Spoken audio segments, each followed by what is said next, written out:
of Army Public School and I am going to teach the chemistry of class 10. Today my topic will be metals and non-metals. So today we will start with the metals and non-metals. So now class, good morning. Good morning class. और जो है जिसमें plaster of Paris है आपका और एक और कौन सा सॉल्ट था, सोडियम हाइड्रोजन कार्बोनेट. ठीक है, सोडियम कार्बोनेट. वो दोनों सॉल्ट्स मैं आपको एक बार पढ़ा चुकी हूँ. जब रिवीजन होगा तो दोबारा पढ़ा दूंगी. ठीक है, but today we will start with the metals and non metals. आज हम मेटल्स एंड नॉन मेटल्स के साथ स्टार्ट करेंगे. Got it?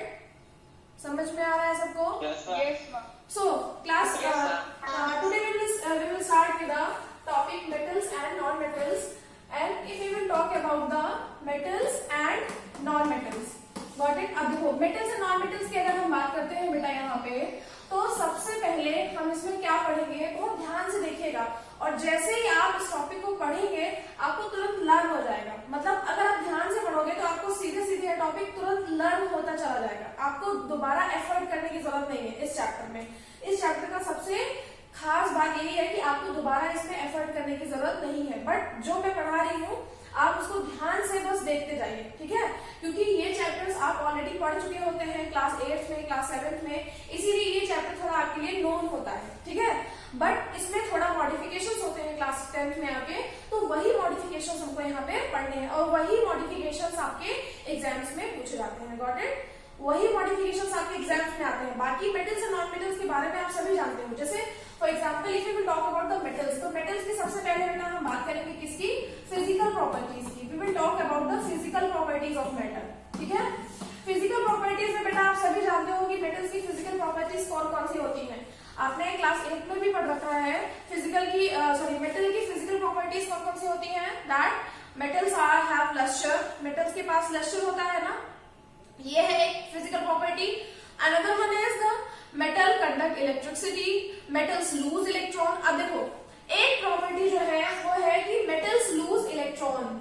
Metals lose electron. ठीक है, एक प्रॉपर्टी ये है यहाँ पे जो आपको नहीं मिलेगी फिजिकल प्रॉपर्टी में. लूज इलेक्ट्रॉन में देखो क्या होता है, जितने भी मेटल होंगे आपके बेटा, जितने भी मेटल है वो सारे के सारे क्या करेंगे, इलेक्ट्रॉन लूज करेंगे. कैसे लूज करेंगे? देखो क्लास 9 में I have told you about this, that how the metals will lose the electron.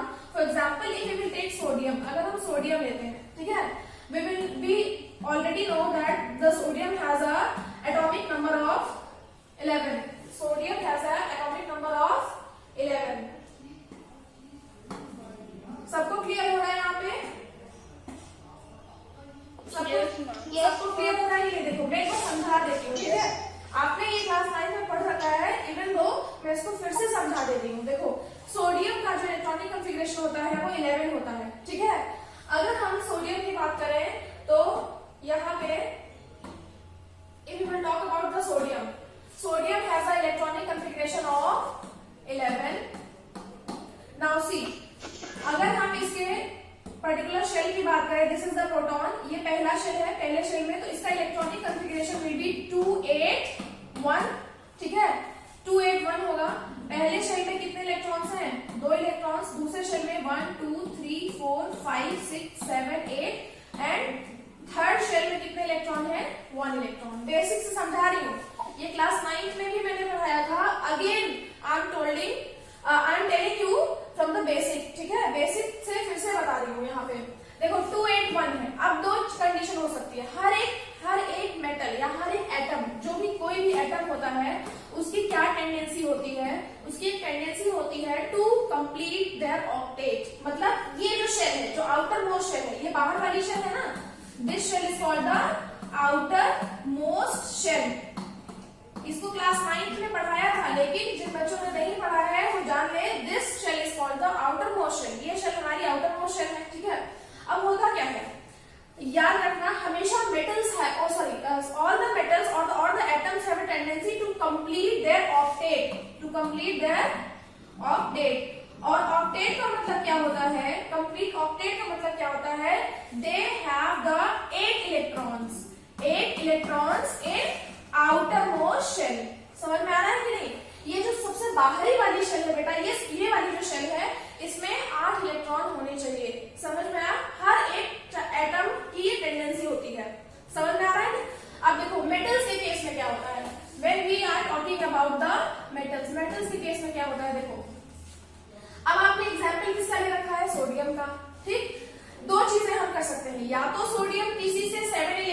ले ले, उधार ले ले कि 7 इलेक्ट्रॉन्स मुझे दे दो, ये कंडीशन हो सकती है। दूसरी कंडीशन हो सकती है कि या तो ये सोडियम अपना ये इलेक्ट्रॉन लूज करके इस पर्टिकुलर शेल को ही रिमूव कर दे। जब इस शेल को रिमूव करेगा तो उसमें देखो जो सबसे लास्ट वाली शेल फिर ये हमारे पास बचेगी, ये रहेगी हमारे पास। अगर सोडियम इस शेल को रिमूव करता है, अगर सोडियम अपना इलेक्ट्रॉन लूज करके if it loses its 1 electron and then this shell will be removed, ये शेल रिमूव हो जाएगी उसकी, और जैसे ये शेल रिमूव होगी तो आउटर मोस्ट शेल हमारी ये हो जाएगी और इस शेल में 8 इलेक्ट्रॉन बच जाएंगे हमारे। समझ में आ रहा है कि नहीं? तो इस टाइम पे जो सोडियम है उसका ऑक्टेट कंप्लीट है ना, और सोडियम में as sodium has lose 1 electron it will change into Na+, इसमें चेंज हो जाएगा Na+ में चेंज हो जाएगा। क्यों? क्योंकि इसने 1 इलेक्ट्रॉन डोनेट किया है। समझ में आया? अब मैंने दूसरी कंडीशन में बताई थी कि या तो वो 7 इलेक्ट्रॉन्स एक्सेप्ट करे या तो 1 इलेक्ट्रॉन लूज करे। दो condition I have told you. तो सोडियम तो दोनों चीजें कर सकता है ना, 1 इलेक्ट्रॉन को लूज भी कर सकता है और एक 7 इलेक्ट्रॉन को एक्सेप्ट भी कर सकता है। बट होता क्या है बेटा, देखो यहाँ पे कि जैसे for example there are 2 boys, 2 बच्चे हैं, ठीक है। मान लो इसके पास 9 रुपीज है और इसके पास 1 रुपीज है। दो कंडीशन हो सकती है, या तो ये अपना 9 रुपीज इसको दे दे 10 कंप्लीट करने के लिए, या तो ये अपना 1 रुपीज इसको दे दे 10 कंप्लीट करने के लिए। दो कंडीशन हो सकती है हमारे पास यहाँ पे। तो होगा क्या, जब ये अपनी 9 रुपीज जब इसको देगा, ठीक है, तो क्या होगा, फर्स्ट टाइम में 1 रुपीज देगा, सेकंड टाइम में 1 रुपीज देगा, थर्ड टाइम में 1 रुपीज देगा, इस तरह से करके ये 9 टाइम्स इस तरह से ये कंडीशन आएगी। 9 times the condition will repeat. तो क्या होगा, इसकी एनर्जी ज्यादा लॉस होगी कि नहीं? Energy loss will be more as compare to when this person will give 1 rupees to this person. समझ में आया? तो जब ये 9 रुपए इसको दे रहा है तो इसकी एनर्जी ज्यादा लॉस हो रही है as compare to this person जिसको सिर्फ 1 रुपए इसको देना है। Got it? इस कंडीशन में क्या होगा कि the same situation is shown by the sodium. Since जो सेम सिचुएशन होती है वो सोडियम शो करता है, क्या करता है, 7 इलेक्ट्रॉन्स एक्सेप्ट करने के बजाय वो 1 इलेक्ट्रॉन को लूज कर देता है। हाँ बेटा बोलिए। ग्लिच करके चल रहा है। हाँ फिर चला गया, वो आपकी वॉइस बंद हो गई है। अच्छा, मेरी वॉइस बंद हो गई। फिर से मैं समझा देती हूँ, देखो फिर से क्लियर कर देती हूँ कि for example there are the 2 person, one is having 1 rupees and other one is having 9 rupees। एक के पास 1 रुपए है, दूसरे के पास 9 रुपए है, ठीक है। दो कंडीशन हो सकती है। ऑडिबल इंफॉर्मेशन वैसे मैं पढ़ा क्या नहीं, थोड़ा लेट आया। बेटा सुन नहीं पा रहे बेटा आप लोग? हेलो, नॉन मेटल्स पढ़ा रही है मैम, और कैसे हेलो, गिव एंड टेक करते हैं। आप आवाज आ रही बच्चा? Yes sir. सी देखो, अब ध्यान से देखो मेटल्स इलेक्ट्रॉन कैसे लूज करते हैं। क्यों? आ रहा है आपसे बात आ रही है। Class stop talking and now listen. देखो Harsh Mishra, stop talking now see how the metals lose electron. Metals electron कैसे लूज करते हैं? For example the sodium has a electronic configuration of has an atomic number of 11 and electronic configuration of 281। 9th में मैंने पढ़ाया था ये चीज, लेकिन जिन बच्चों ने नहीं पढ़ा है वो फिर से समझ लें, क्योंकि इसके बगैर आप मेटल्स और नॉन मेटल्स नहीं समझ पाएंगे, ठीक है। अब देखिए सिमिलर कंडीशन क्या होती है, जैसे मैंने बताया कि सोडियम जो है उसके आउटर मोस्ट में कितने इलेक्ट्रॉन होते हैं? 1 इलेक्ट्रॉन। तो ये पहली शेल है जिसमें ये फर्स्ट शेल में 2 इलेक्ट्रॉन्स, दूसरी शेल में 8 इलेक्ट्रॉन, 1 2 3 4 5 6 7 8, एंड तीसरी शेल में इसके कितने इलेक्ट्रॉन है बेटा? 1 इलेक्ट्रॉन। तो दो कंडीशंस हो सकती हैं। 2 conditions will be there, either इस पर्टिकुलर आउटर मोस्ट शेल में 8 इलेक्ट्रॉन को कंप्लीट करने के लिए 2 कंडीशन है, या तो वो 7 इलेक्ट्रॉन ले ले या फिर अपना 1 इलेक्ट्रॉन लूज कर दे, या तो वो 7 इलेक्ट्रॉन्स एक्सेप्ट करेगा जिससे कोई एटम अपना 7 इलेक्ट्रॉन्स दे, या तो ये अपना 1 इलेक्ट्रॉन लूज करके इस शेल को ही खत्म कर दे। तो जो आखिरी शेल बचेगी उसमें 8 इलेक्ट्रॉन्स हो जाएंगे। जैसे मैंने यहाँ पे बताया था 2 पर्सन है, इसके पास 9 रुपए है, इसके पास 1 रुपए है, ठीक है, और हमको क्या करना है? 10 रुपए करना है किसी एक के पास। तो या तो ये अपने 9 रुपए दे इसको, या तो ये अपना 1 रुपए इसको दे दे। तो किसमें ज्यादा एनर्जी लॉस होगी? ऑब्वियसली जब ये पर्सन इसको 1 रुपीज देगा तो इसमें ज्यादा एनर्जी लॉस होगी कि नहीं? एक बार में 1 रुपए दिया, फिर 2 रुपए दिया, फिर 3 रुपए दिया, इस तरह से करके वो 9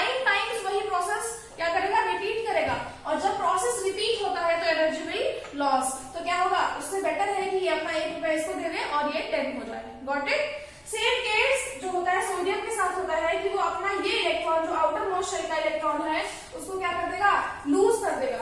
तो जब आउटर मोस्ट इलेक्ट्रॉन लूज कर देगा तो उसकी ये शेल जो है खत्म हो जाएगी। ये शेल, अब उसके पास इलेक्ट्रॉन नहीं बचे हैं। बोर्ड नहीं दिख रहा, क्या नहीं दिख रहा है? बोर्ड अभी नहीं आ रहा है, अभी आज जो दिख रहे थे बस। अच्छा मैं थोड़ा बड़ा लिखती हूँ, ठीक है।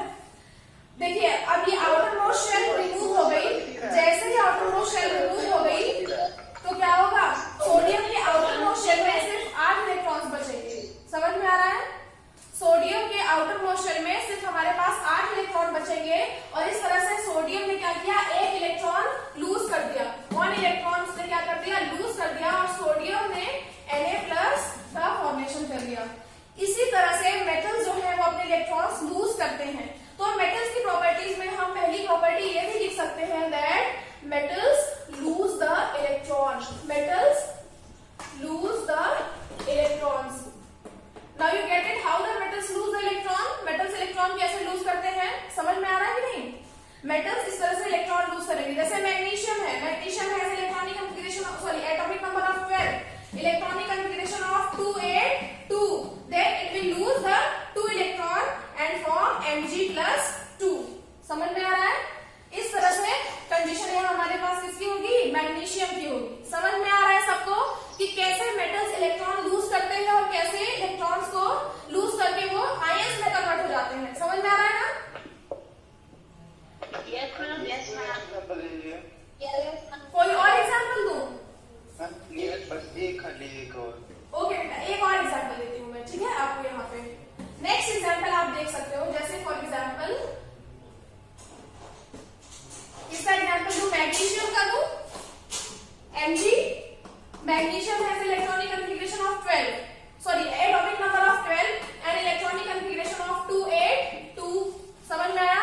282 इसका इलेक्ट्रॉनिक कॉन्फ़िगरेशन। नाउ सी, जब हम इसका बनाएंगे स्ट्रक्चर, इलेक्ट्रॉन डॉट स्ट्रक्चर, तो जब स्ट्रक्चर बनाएंगे तो स्ट्रक्चर के केस में क्या होता है, पहले शेल में it has 2 electron, in next shell it has 8 electron, 1 2 3 4 5 6 7 8, and in outer most shell it has only 2 electron. Outer most shell में सिर्फ कितने इलेक्ट्रॉन्स हैं, 2 इलेक्ट्रॉन्स। आप देख सकते हो 2 इलेक्ट्रॉन्स है। आप देखो मैंने क्या कहा, all the atoms complete their octet.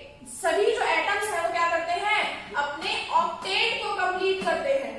Octet complete करना मतलब क्या होता है, ऑक्टेट कंप्लीट करने की मतलब होता है हमारा कि जो आउटर मोस्ट शेल है, जो हमारी सबसे बाहर वाली शेल है, उस शेल में कितने इलेक्ट्रॉन होने चाहिए, 8 इलेक्ट्रॉन होने चाहिए। समझ में आया? हर एक एटम की टेंडेंसी होती है to have 8 electron in outer most shell. देखो होता क्या है बेटा, मैंने लास्ट क्लास में भी बताया था आपको 9th में भी, कि दुनिया की हर एक चीज स्टेबल होना चाहती है। Everything wants stability. हर एक चीज क्या चाहती है, स्टेबिलिटी चाहती है। सिमिलर कंडीशन में हमारी ये मेटल्स जो एटम्स हैं वो भी स्टेबल होना चाहेंगे ना। हम स्टेबल कैसे होते हैं, वी आर स्टडी के बाद हम क्या करते हैं, हम जॉब करते हैं तो हम स्टेबल हो जाते हैं। सिमिलर कंडीशन यहाँ मेटल्स के साथ भी है, एटम्स के साथ भी है, ठीक है। मेटल्स, नॉन मेटल्स जितने भी एटम है उनके साथ भी यही कंडीशन है कि वो क्या होना चाहते हैं, स्टेबल होना चाहते हैं। अब हमारा स्टेबिलिटी का क्राइटेरिया क्या है कि हम पढ़ रहे हैं, पढ़ने के बाद हमको जॉब मिलती है, फिर हमारे हाथ में पैसा आता है, वो हमारी स्टेबिलिटी क्राइटेरिया है, ठीक है ना। सबका स्टेबिलिटी क्राइटेरिया अलग अलग होता है, किसी की जॉब होती है प्रेफरेंस, किसी का सक्सेस होता है स्टेबिलिटी क्राइटेरिया, सबका अलग अलग होता है। उसी तरह से हमारी जो मेटल्स है बेटा, ये मेटल्स है ना, इनका स्टेबिलिटी क्राइटेरिया क्या है कि इनके आउटर मोस्ट में अगर 8 इलेक्ट्रॉन हो गए हैं तो ये स्टेबल हो जाएंगे। स्टेबल होने का मतलब है ये रिएक्शन करना बंद कर देंगे। अब देखो जैसे हम क्या करते हैं, हम भागते रहते हैं अपनी लाइफ में हमेशा, ठीक है। हम भागते रहते हैं और जब हम स्टेबल हो जाते हैं तो हम उस जगह पे स्टॉप हो जाते हैं, रुक जाते हैं, ठीक है ना। जैसे अभी क्या है, हमारी कंडीशन क्या है कि गवर्नमेंट जॉब हो जाएगी तो हम क्या हो जाएंगे, रुक जाएंगे, एक जगह पे स्टेबल हो जाएंगे, स्टॉप हो जाएंगे। तो उसी तरह से ये जो हमारे मेटल्स हैं ये कैसे स्टॉप होते हैं, जब इनके आउटर मोस्ट में 8 इलेक्ट्रॉन्स आ जाएंगे तो ये स्टॉप हो जाते हैं रिएक्शन करना, रिएक्शन करेंगे ही नहीं तब ये। समझ में आया? तो ऐसी कंडीशन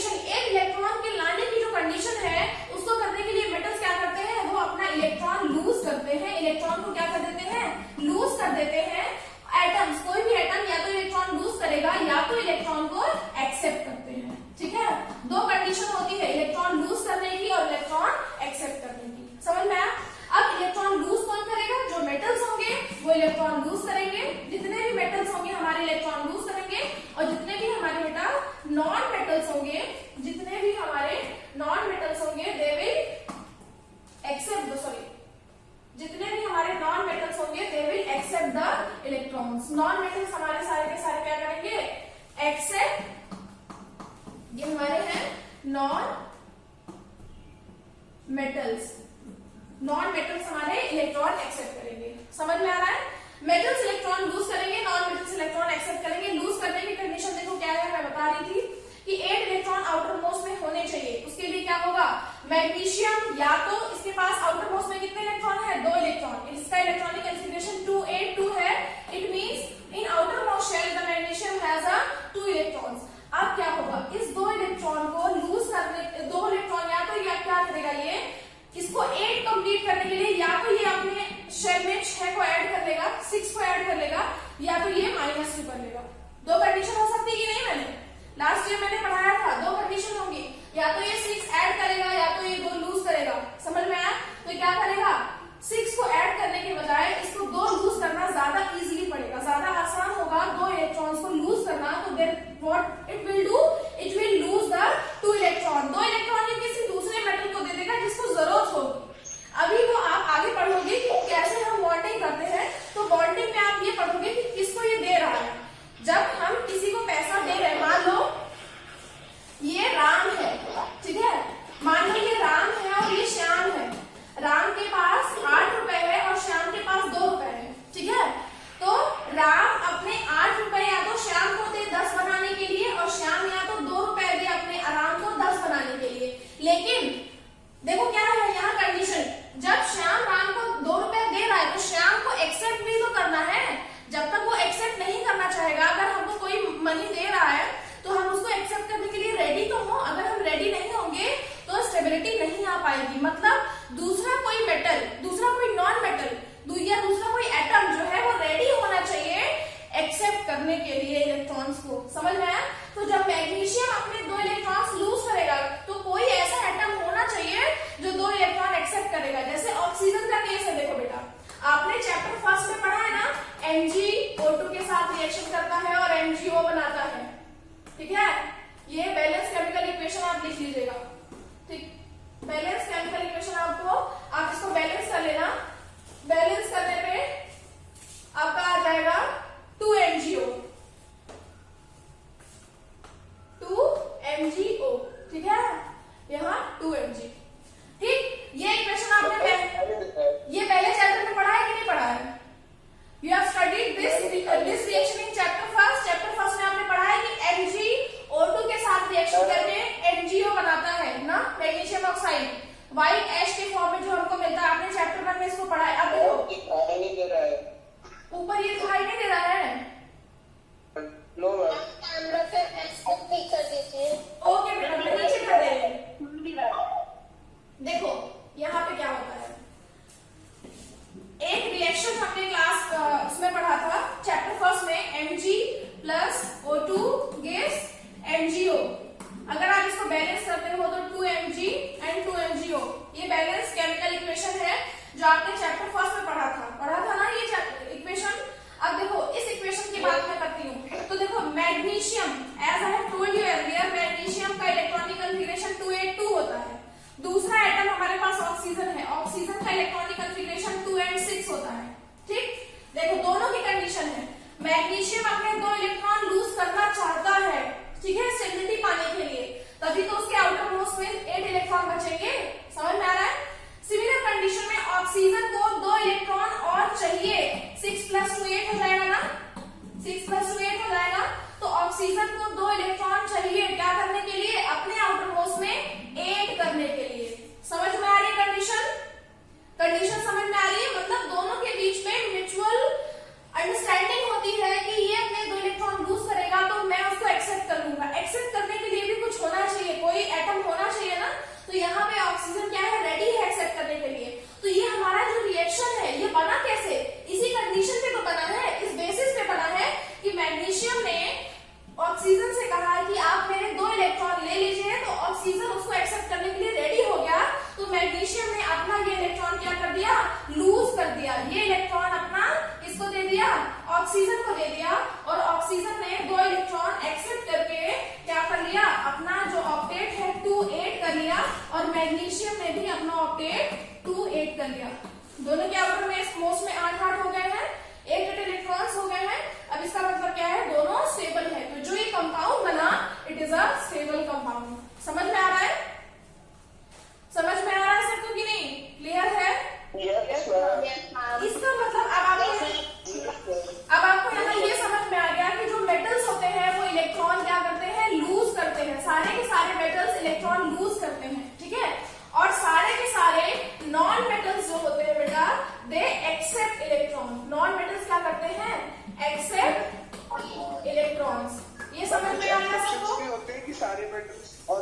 मेटल्स की सेम ही होती है कंडीशन। क्या बोल रहे हो बेटा? क्या एक्सेप्शंस होते हैं? एक्सेप्शंस नहीं होते हैं, सारे के सारे मेटल्स इलेक्ट्रॉन लूज करते हैं, नॉन मेटल्स इलेक्ट्रॉन एक्सेप्ट करते हैं। इस कंडीशन में कोई एक्सेप्शन नहीं है। फिजिकल प्रॉपर्टीज में पढ़ा रहे हो, फिजिकल प्रॉपर्टीज में एक्सेप्शंस हैं, लेकिन इस प्रॉपर्टी में कोई एक्सेप्शन नहीं है अभी, ठीक है। यहाँ पे आपको एक चीज जाननी है, एक बेसिक चीज क्या जाननी है कि metals loose electrons and non metals accept the electrons. अगर आपको फिजिकल प्रॉपर्टीज कभी भी एग्जाम में पूछा जाता है जनरली, वैसे तो फिजिकल प्रॉपर्टीज नहीं आती है, जितनी एक्सेप्शंस होते हैं वही पूछ जाते हैं, but in any case if it has been asked you have to tell that metals lose electrons and non-metals accept the electrons. Got it? आपको ऐसी कंडीशन में ये बताना है कि मेटल्स इलेक्ट्रॉन लूज करते हैं, नॉन मेटल्स इलेक्ट्रॉन एक्सेप्ट करते हैं। समझ में आया? पहली कंडीशन ये थी हमारी। अब आगे बढ़िए, दूसरी कंडीशन ये थी हमारी, दूसरा प्रॉपर्टी ये था कि मेटल है लस्टर। लस्टर का मतलब होता है शाइनी। जितने भी मेटल्स हैं शाइनी होते हैं। इसका just opposite non metals mean non metals does not have a luster. Metals have a luster and non metals do not have luster. समझ में आ रहा है ना? ये सारी चीजें आपने क्लास 8 में पढ़ रखी हैं, फिर भी मैं रिवाइज करा दे रही हूँ यहाँ पे। तीसरी चीज है, तीसरा प्रॉपर्टी जो है, मेटल्स कंडक्ट इलेक्ट्रिसिटी। ठीक है, मेटल्स कंडक्ट इलेक्ट्रिसिटी। अब देखो बेटा, यहाँ पे जो मेटल्स इलेक्ट्रिसिटी कंडक्ट कर रहा है तो किस बेसिस पे कर रहा है? इलेक्ट्रिसिटी कंडक्ट करने की क्या बेसिस होती है? आपने इलेक्ट्रिसिटी चैप्टर पढ़ा है ना, तो इलेक्ट्रिसिटी कैसे कंडक्ट करता है कोई भी मेटल? उसके पास क्या होते हैं? फ्री इलेक्ट्रॉन्स होते हैं। फ्री इलेक्ट्रॉन्स के बेसिस पे ही तो इलेक्ट्रिसिटी कंडक्ट होती है हमारी। और फ्री इलेक्ट्रॉन्स कौन से होते हैं? जैसे Mg+2। Mg+2 है ना, तो मतलब इसके पास 2 इलेक्ट्रॉन फ्री है। समझ में आ रहा है ना? +2 का मतलब क्या हुआ? It has the 2 electrons free, 2 electrons इसके पास फ्री है। समझ में आया ना?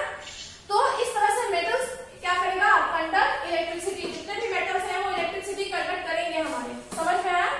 अब देखो यहाँ पे एक्सेप्शन है जो बेटा हर ऑल टाइम आपके एग्जाम्स में पूछा जाता है। फिजिकल प्रॉपर्टीज में जो एक्सेप्शन है वो इसमें है कि that metal conduct electricity and non metals do not conduct electricity. अगर नॉन मेटल्स की बात करें तो non metals do not conduct electricity. ठीक है ना? समझ में आ गया कि नहीं? नॉन मेटल्स हमारे इलेक्ट्रिसिटी कंडक्ट नहीं करते हैं, बट एक्सेप्शन केमिस्ट्री में याद रखना, ये metals and non metals chapter है और इस चैप्टर में हर एक चीज कॉमन है जो आप पहले से पढ़ के आए हो। इसीलिए इस चैप्टर में जितने भी क्वेश्चंस बनेंगे वो वही बनेंगे जो एक्सेप्शंस होंगे हमारे पास। ठीक है, मतलब हमको फोकस किस पे करना है? एक्सेप्शंस पे करना है, बिकॉज सारी चीजें हम तो पहले से ही पढ़ चुके हैं। क्लास 8 में आपने लस्टर्स वाली प्रॉपर्टी भी पढ़ी होगी, मेटल कंडक्ट इलेक्ट्रिसिटी भी पढ़ा होगा, non metal does not conduct electricity पढ़ा है। लेकिन नॉन मेटल में एक ऐसा नॉन मेटल है graphite. Graphite is a non metal which conduct electricity. याद रखना, ग्रेफाइट याद रखो बेटा, याद हो जाना चाहिए सिंपल सा कि मेटल्स कंडक्ट इलेक्ट्रिसिटी। इलेक्ट्रिसिटी कौन कंडक्ट करता है? हमेशा मेटल्स ही कंडक्ट करते हैं। और non metals does not conduct electricity, but graphite is a non metal which conduct electricity. Exception आ गया हमारा यहाँ पे। समझ में आया? एक्सेप्शन आ गया तो मतलब हमको ये जानना है कि graphite is a non metal which conduct electricity. अब क्वेश्चन यहाँ पे आता है why graphite is a non-metal that also it conduct electricity। कोई बता सकता है आंसर कि ग्रेफाइट हमारा नॉन मेटल है इवन दो वो इलेक्ट्रिसिटी कंडक्ट कर रहा है, क्यों? why? Anyone wants to answer? किसी के पास आंसर है? यही क्वेश्चन पूछा जाएगा। मैंने कहा ये चैप्टर ऐसा है जो कॉमन है आपके लिए। ठीक है, ये चैप्टर आपके लिए कॉमन है, इसके एक्सेप्शन ही हमेशा पूछे जाएंगे एग्जाम में। इसका मतलब आपको सिर्फ एक्सेप्शन याद रखना है। तो पहला एक्सेप्शन हमको ये मिला है कि ग्रेफाइट समझकर क्या होता है? जो पेंसिल की निब होती है वो हमारी ग्रेफाइट से बनी होती है। ग्रेफाइट क्या होता है? It is a allotrope of carbon. It is a allotrope of carbon. आप इसको चैप्टर 4 में पढ़ोगे, कार्बन के एलोट्रोप्स में, जब आप कार्बन कंपाउंड्स पढ़ेंगे तब। Graphite is a allotrope. Allotrope मतलब it is a form of carbon. It is a form of carbon. जैसे मान लो कोई भी चीज हम कई फॉर्म्स में, कई टुकड़ों में रख देते हैं, कई वेराइटीज में हमको मिलती है, तो कार्बन का एक वेराइटी ग्रेफाइट होता है। ठीक है, ग्रेफाइट इलेक्ट्रिसिटी क्यों कंडक्ट करता है? देखो इसकी कंडीशन क्या होती है?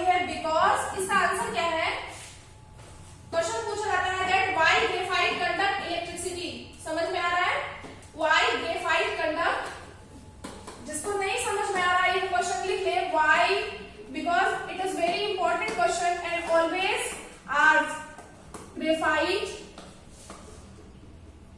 Conduct electricity. ग्रेफाइट इलेक्ट्रिसिटी क्यों कंडक्ट करता है, ठीक है, even though it is a non metal. तो इसका आंसर सीधे क्या होगा कि बिकॉज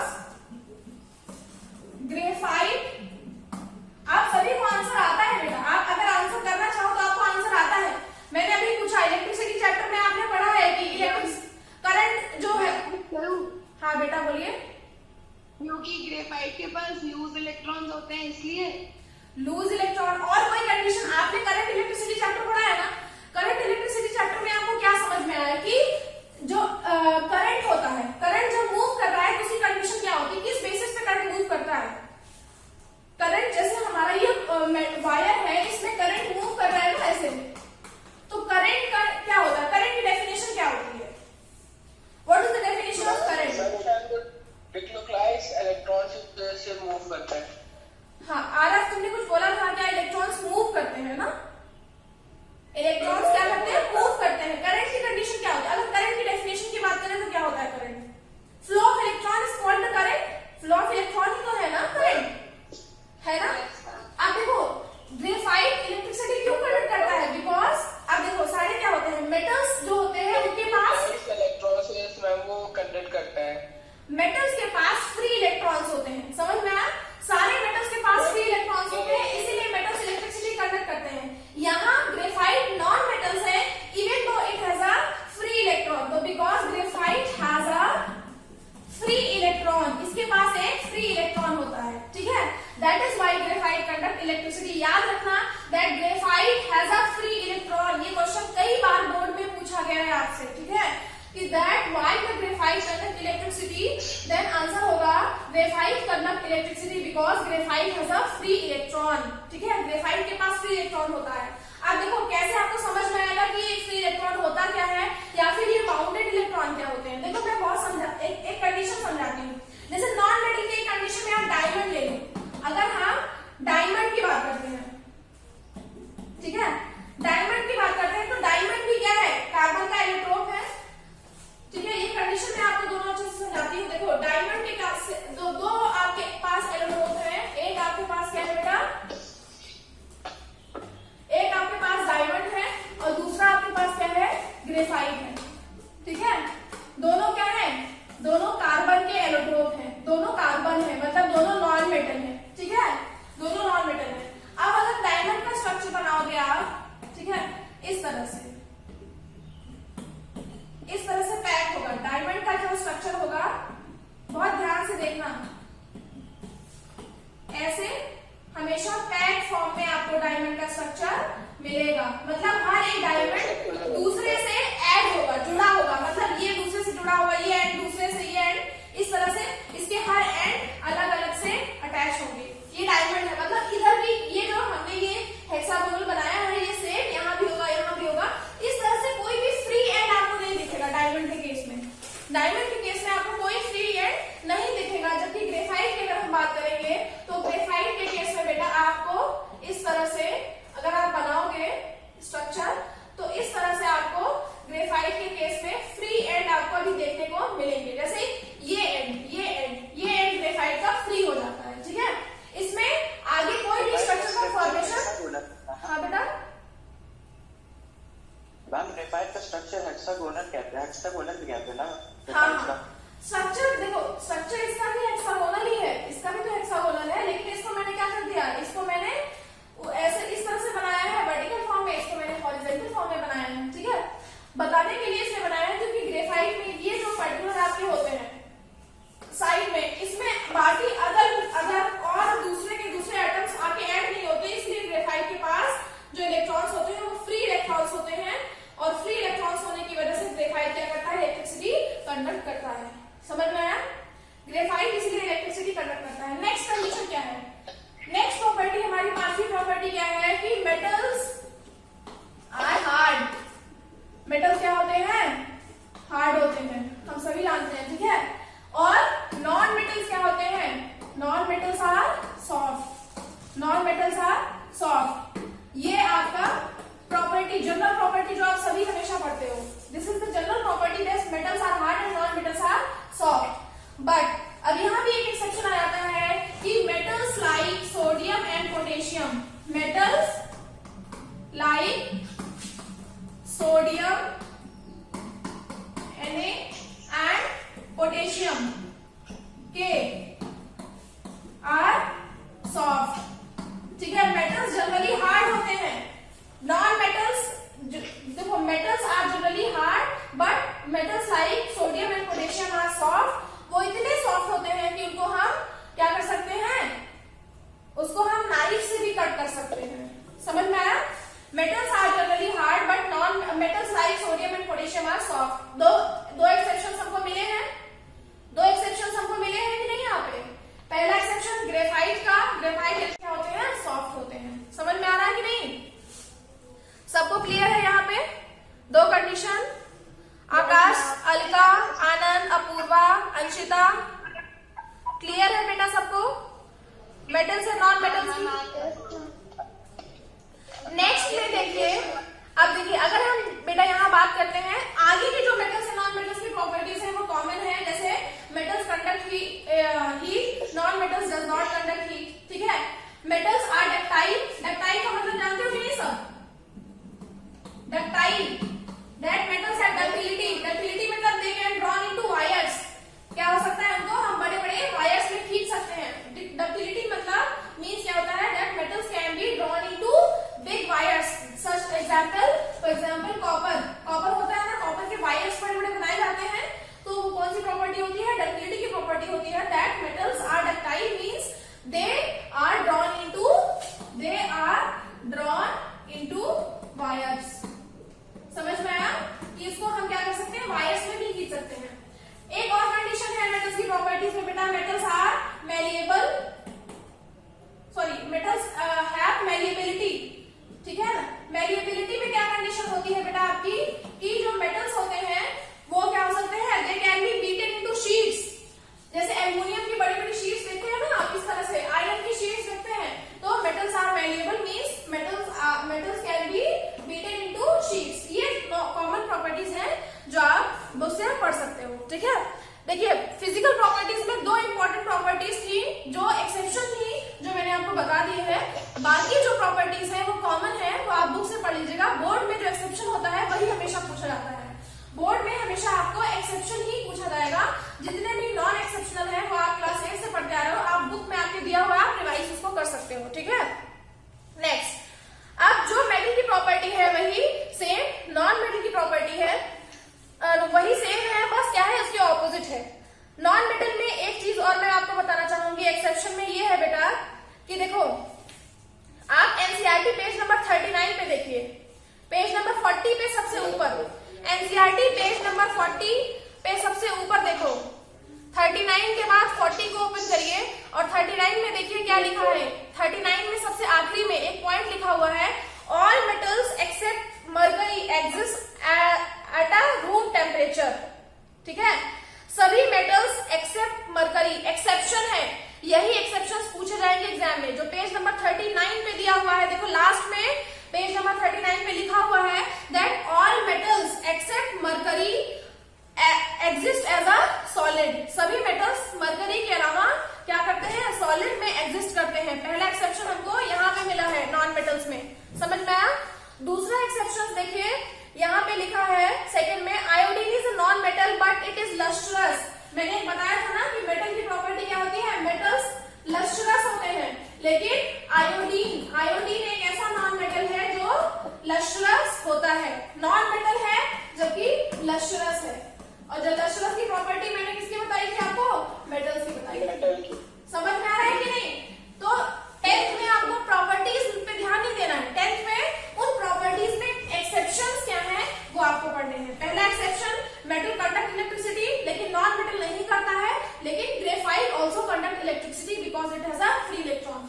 दूसरी कंडीशन क्या है कि metals are generally hard, metals generally hard होते हैं, लेकिन metals like sodium and potassium are soft that they can be cut by knife, वो नाइफ से भी काटे जा सकते हैं। याद हो, सबको लर्न हो रहा है कि नहीं ये कंडीशन, सबको याद हो रही है कि नहीं?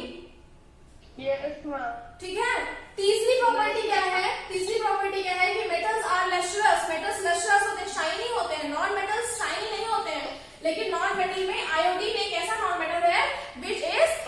जो क्या है, जो शाइनी है, ठीक है, ये अपनी प्रॉपर्टी ऐसे शो करता है कि ये शाइनी है। नेक्स्ट में देखो लिखा है carbon is a non metal exist in different form. इसमें वही लिखा है कार्बन का, देखो कार्बन का एक एलोट्रोप मैंने आपको बता रखा है कि ग्रेफाइट। ग्रेफाइट क्या है, it is a non metal even though it conduct electricity. Graphite is a non metal even though it conduct electricity. ये कंडीशन मैं आपको बता चुकी हूँ, because it has a free electron. याद रखो, जिसको नहीं याद हो रहा है अपने दिमाग में बिठा लो, that graphite is a non metal even though it conduct electricity because it has a free electron. दूसरा, ये एक हो गया कार्बन का इलेक्ट्रोप। दूसरा मैंने कार्बन के इलेक्ट्रोप में आपको डायमंड बताया था बेटा, डायमंड। अब मैंने क्या कहा, metals are generally hard. Metals hard होते हैं और नॉन मेटल सॉफ्ट होते हैं, है ना, मैंने बताया आपको। लेकिन डायमंड एक ऐसा नॉन मेटल है जो सबसे हार्ड है, ये भी एक्सेप्शन है। समझ में आया? डायमंड एक ऐसा नॉन मेटल है जो हार्ड है और पोटेशियम एंड सोडियम ऐसे मेटल्स हैं जो सॉफ्ट हैं। तो दोनों एक्सेप्शन हो गए कि नहीं? मेटल्स जनरली हार्ड होते हैं, लेकिन नॉन मेटल जनरली क्या होते हैं, सॉफ्ट होते हैं। लेकिन नॉन मेटल में डायमंड हार्ड हो गया है और मेटल्स में metals like sodium and potassium are soft. सबको क्लियर हो रहा है ये? Everyone is getting? Yes ma'am, yes ma'am. पक्का हो रहा है कि नहीं? एकदम पक्का करना है हमको यहाँ पे, ताकि आप सिर्फ रिवाइज करो। रिवाइज करते समय आपके माइंड में चीजें आती जाए। आप पेज नंबर 40 पे देख सकते हो, बहुत सारे एक्सेप्शन दिए हैं। चौथा एक्सेप्शन दिया है alkali metals like lithium, potassium and sodium are soft. लिखा है ना, ये लिखा है, देखो, alkali metals like lithium, sodium and potassium are soft that they can be cut by knife also. ये कंडीशन मैं आपको बता चुकी हूँ कि metals like sodium and potassium are very soft. Sodium, potassium और लिथियम जो होते हैं वो बहुत सॉफ्ट होते हैं, जबकि मेटल्स की प्रॉपर्टीज क्या होती है कि metals are generally hard. Metals generally hard होते हैं, लेकिन ये तीनों मेटल्स सॉफ्ट होते हैं। समझ में आया?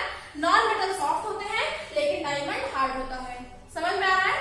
तो जितना मैंने अभी प्रॉपर्टीज पढ़ाई, ये सारी फिजिकल प्रॉपर्टीज है आपकी, ठीक है, मेटल्स और नॉन मेटल्स की फिजिकल प्रॉपर्टीज है। याद रखो, बहुत सिंपल सी चीज मैं बता रही हूँ कि देखो, जो प्रॉपर्टी मेटल की होगी उसकी जस्ट ऑपोजिट नॉन मेटल की होगी, ठीक है।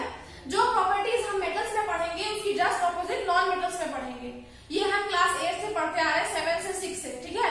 लेकिन यहाँ आपको क्या पढ़ना है, एक्सेप्शंस। जितने भी मेटल्स और नॉन मेटल्स में एक्सेप्शन है वही आपके बोर्ड में पूछे जाते हैं। समझ में आ रहा है कि नहीं? इतना क्लियर हो गया तो मैं मेटल्स की केमिकल प्रॉपर्टीज पे प्रोसीड करूं। समझ में आ गया? फिजिकल प्रॉपर्टीज सबको क्लियर हो गई कि नहीं? क्लियर हुई बेटा आपको? Excuse me ma'am. हाँ बेटा बोलिए। Yes ma'am. Ma'am, what is the state of non metals at room temperature? देखो, जो नॉन मेटल्स होते हैं वो रूम टेम्परेचर पे जनरली क्या होते हैं, जनरली या तो वो लिक्विड फॉर्म में होंगे, ठीक है, जनरली या तो वो लिक्विड फॉर्म में होते हैं या तो वो गैसियस फॉर्म में होते हैं। समझ में आया कि नहीं?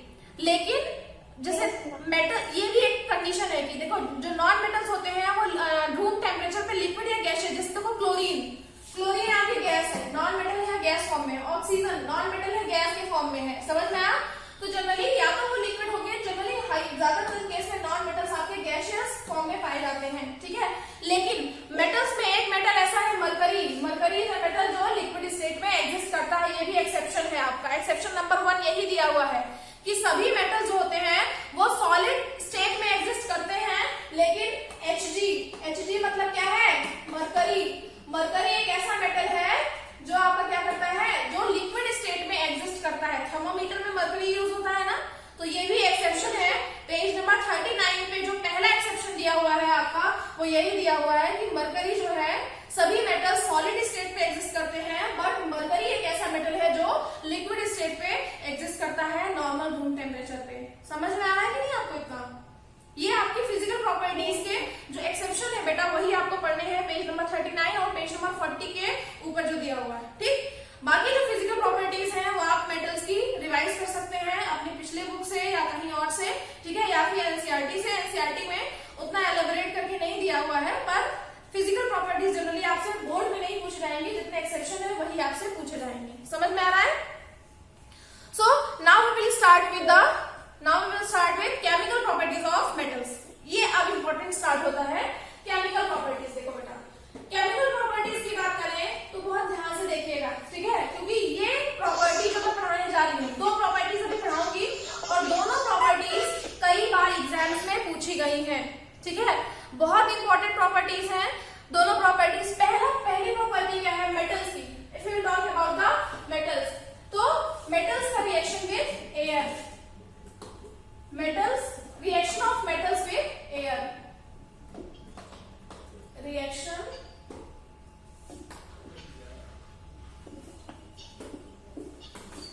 ऑफ मेटल्स विद एयर, ठीक है। अब यहाँ पे एक बात देखो, ध्यान से देखना सब लोग, एयर लिखा है हमारा, मेटल का रिएक्शन किसके साथ? एयर के साथ। क्लास 10th में बोर्ड के लेवल पे सब लोग आंख बंद करके जब भी ऐसा कुछ लिखा रहे कि reaction of metals with air, ऐसा कहीं लिखा है तो याद रखना, आंख बंद करके किसी भी मेटल का रिएक्शन हमको ऑक्सीजन के साथ कराना है। समझ में आ रहा है कि नहीं? अगर कहीं लिखा है क्लास 10th के लेवल पे, क्लास 10th के लेवल पे अगर कहीं लिखा है reaction of metals with air, तो आपके दिमाग में एक चीज सीधे आ जानी चाहिए कि उस पर्टिकुलर मेटल का रिएक्शन हम किसके साथ कराने जा रहे हैं? ऑक्सीजन के साथ कराने जा रहे हैं। समझ में आ रहा है कि नहीं? समझ में आया? तो जब कोई मेटल किसी ऑक्सीजन के साथ रिएक्शन करेगा तो मेटल ऑक्साइड देगा कि नहीं? मेटल ऑक्साइड देगा। और आप पिछले चैप्टर में पढ़ चुके हो मेटल ऑक्साइड का नेचर क्या होता है। मेटल ऑक्साइड किस नेचर के होते हैं? बेसिक नेचर के होते हैं। पढ़ा है कि नहीं पढ़ा है लास्ट चैप्टर में? मेटल ऑक्साइड बेसिक नेचर के होते हैं, ये लास्ट चैप्टर में मैंने आपको पढ़ाया था। कैसे होते हैं? क्योंकि जब ये एसिड के साथ रिएक्शन करते हैं तो सॉल्ट और वाटर देंगे, इस तरह से metal oxide are basic in nature. अब यहाँ पे देखो reaction of metals with air है, तो मैंने क्या बताया कि जब भी ऐसा कोई रिएक्शन आता है कि reaction of metals with air, तो आपको सीधे से क्या समझ लेना है? सीधे से आपको जान लेना है कि उसका रिएक्शन हमने किसके साथ किया है बेटा? उसका रिएक्शन हमने ऑक्सीजन के साथ किया है, ठीक। तो देखो जैसे कोई भी आपका रिएक्शन है, जैसे 2Cu plus O2 give 2Cu, CuO, ये आपका Cu क्या है? मेटल है। वही देखो मेटल ऑक्सीजन के साथ मेटल ऑक्साइड। समझ में आ रहा है कि नहीं? रिएक्शन याद कर लो कि देखो ये एक मेन रिएक्शन है, ये एक मेन रिएक्शन है कि जब भी कोई मेटल किसी ऑक्सीजन के साथ रिएक्शन करेगा तो मेटल ऑक्साइड देगा। जब कोई मेटल किसी ऑक्सीजन के साथ रिएक्शन करेगा तो it will give metal oxide. वो हर केस में क्या देगा? मेटल ऑक्साइड देगा। एग्जांपल में आप कुछ भी डाल दो, जैसे Mg plus O2 gives MgO, balance करोगे तो इधर 2 आएगा और इधर भी हमारा 2 आएगा। समझ में आ रहा है ना? जैसे एल्युमिनियम का केस ले लो, एल्युमिनियम प्लस O2 Al2O3, इसके साथ से बैलेंस कर लो आपका 2Al, ठीक है ना, Al2O3, और यहाँ पे 3O2 हो जाएगा, तो यहाँ पे आपका क्या होगा? यहाँ पे एल्युमिनियम को अगर आप बैलेंस करोगे तो आपका हो जाएगा यहाँ पे 4Al। बैलेंस करो रिएक्शन को, तो यहाँ पे आएगा बेटा आपका ये 4Al आएगा, 4Al plus 3O2 gives Al2O3, तो यहाँ आपका आएगा बेटा 2Al2O3। समझ में आ रहा ना? ये आपका एक बैलेंस केमिकल इक्वेशन है, ठीक है। ये मैंने बैलेंस कर दिया। आपको देखो, आपको पहले बैलेंस पे ध्यान नहीं देना है। बैलेंस तो आप कर ही लोगे किसी भी इक्वेशन को, आपने चैप्टर फर्स्ट में बैलेंस पढ़ रखा है। आपको सीधे क्या है, आपको करना क्या है? सिर्फ एक स्टैंडर्ड रिएक्शन याद रखना है। स्टैंडर्ड रिएक्शन क्या है कि when metal react with oxygen it will give metal oxide. When metal react with oxygen it will give metal oxide. अब कोई भी मेटल हम चूज कर ले रहे हैं, हाँ, हमने कॉपर चूज किया, कॉपर के साथ रिएक्शन कराया कॉपर ऑक्साइड। हमने मैग्नीशियम चूज किया, मैग्नीशियम के साथ रिएक्शन कराया तो MgO। एल्युमिनियम के साथ रिएक्शन कराया तो Al2O3। अब इसके साथ आप बैलेंस कर लो। समझ में आ रहा है कि नहीं? तो ये 3 एग्जांपल्स जो आपकी बुक में दिए हुए हैं और इन्हीं तीनों में से ही आपको पूछा जाएगा, ठीक है। रिएक्शन जो आपके बोर्ड में आएंगे वो इन्हीं तीनों से मोस्टली इंक्लूडेड होंगे। Got it? समझ में आ गया? अगर कहीं बाहर से पूछ लिया जाता है तो आपको स्टैंडर्ड रिएक्शन ऑलरेडी लर्न है कि जब भी कोई मेटल किसी ऑक्सीजन के साथ रिएक्शन करेगा तो मेटल ऑक्साइड देगा। समझ में आ रहा है कि नहीं? ये टॉपिक क्लियर हुआ? Yes, ma'am. कि what will happen when metal react with air. Air के साथ क्या रिएक्शन करेगा, क्या होगा अगर मेटल रिएक्शन करेगा? तो आपको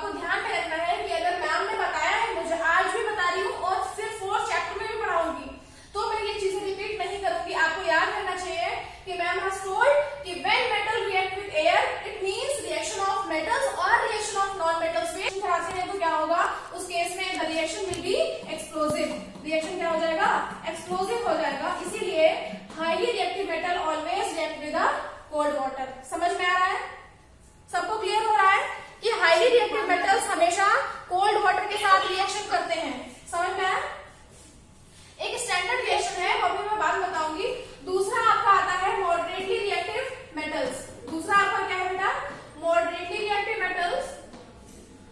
मॉडरेटली रिएक्टिव मेटल्स में क्या है आपका, मॉडरेटली रिएक्टिव मेटल्स जो होते हैं बेटा वो हमेशा किसके साथ रिएक्शन करते हैं, वो हमेशा हॉट वाटर के साथ रिएक्शन करते हैं। अब वो कोल्ड वाटर के साथ क्यों नहीं कर सकते मैम, है ना, ये क्वेश्चन आ जाता है कि moderately reactive metals cold water के साथ क्यों नहीं रिएक्शन कर सकते हैं, क्योंकि उनको इतनी एनर्जी नहीं मिल पाती है किसके साथ, कोल्ड वाटर के साथ। जितनी एनर्जी उनको, देखो हॉट वाटर में क्या होता है, आप सभी जानते हो कि जब पानी गर्म होगा तो क्या होगा, एनर्जी ज्यादा होगी, kinetic energy will be more. Hot water के केस में काइनेटिक एनर्जी ज्यादा होगी।